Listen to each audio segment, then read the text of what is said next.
और तस्वीर की दुनिया के दोस्तों, मैं आपकी खिदमत में सलाम पेश करता हूँ।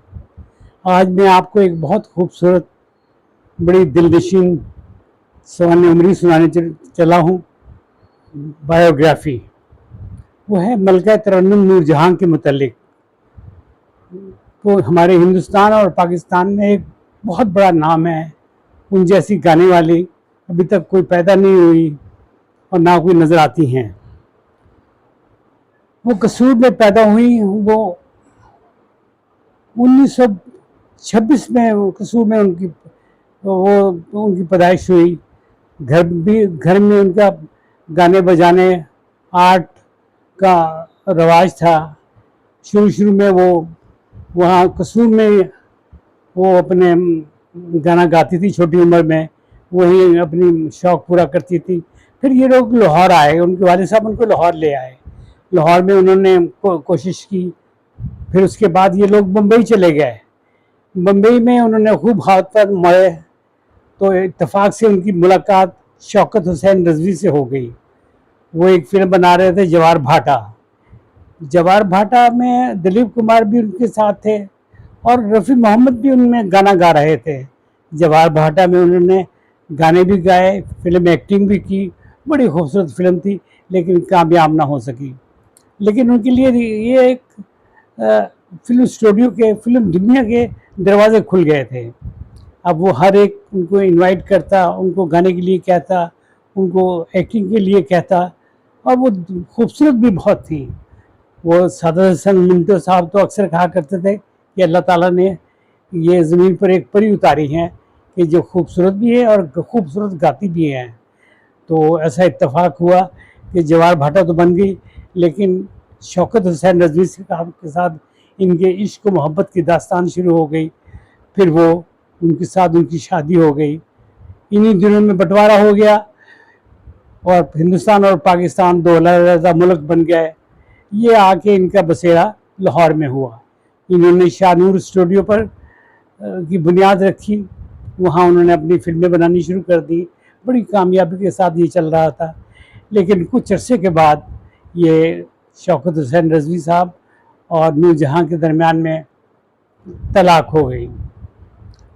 ये देखिए अल्लाह ताला का, देखें कैसे बड़े काम हैं कि उन नूरजहां ने 10,000 गाने गाए, जिसमें मिली गाने भी हैं, जिसमें पंजाबी गाने भी हैं, जिसमें उर्दू गाने भी हैं, जिसमें उर्दू ज़बान के और मुख्तलिफ़ किस्म के गाने भी हैं, उसमें गज़लें भी हैं। वो हर किस्म का गाना गाती थी और इस कदर खूबसूरत गाती थी कि बस लोग दिल थाम के रह जाते थे। वो देखने में भी बड़ी खूबसूरत थी। फिर उसके बाद उन्होंने इजाज़ दुरानी शख्स के साथ एक शादी कर ली। उसके साथ भी कुछ देर शादी चली, लेकिन कामयाब ना हो सकी, तो आखिर तलाक हो गई। उनके 3 बच्चे पैदा हुए, ज़िल्ले हमा, और एक बेटी थी और एक बेटा था। तो वो, लेकिन वो मुसलसल फ़िल्मों में और अपनी गाना गाने में अपनी पूरा जद्दोजहद कर रही थी और पूरा उसके ऊपर प्रैक्टिस करती, अपना पूरा उसके ऊपर हार्ड वर्क करती। और पूरे जो मौसीकार होता है, जो म्यूजिशियन होता, या जो म्यूज़िक डायरेक्टर होता, वो भी परेशान हो जाता कि कोई गलती निकालने में। वो इसके साथ परफेक्ट होके वो स्टूडियो में जाती हैं। तो ये वक्त चलता रहा, उनका पूरी दुनिया में नाम बजने लगा।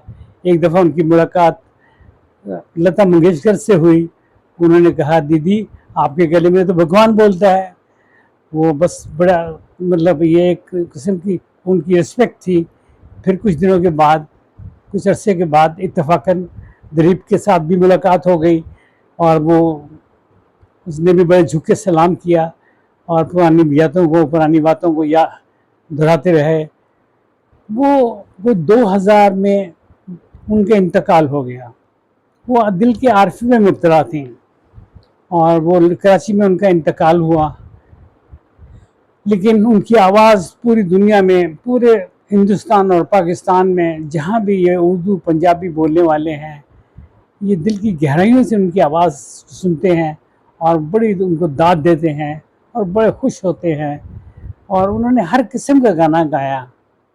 तो ये अल्लाह ताला ने उनको अपने पास बुला लिया उनकी जो चाहने वाले हैं वो तो उनको हमेशा याद रखेंगे।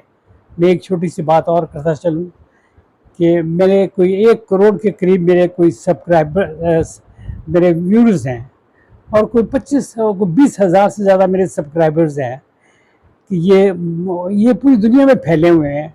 और मुझे यकीन है कि ये दुनिया के हर कोने में मेरा ही नाम लिया जाता होगा या मेरे लफ्ज़ दोहराए जाते होंगे। तो काइंडली आप भी मुझे सब्सक्राइब्स करें और मुझे शेयर्स करें। इस तरह मुझे भी बहुत खुशी होगी। इंशाल्लाह मैं आपको फिर एक नई स्टोरी सुनाऊंगा और आपकी दिलजोई करूंगा, अपने आप को खुश करूंगा और आपको भी खुश करूंगा। खुदा हाफिज़।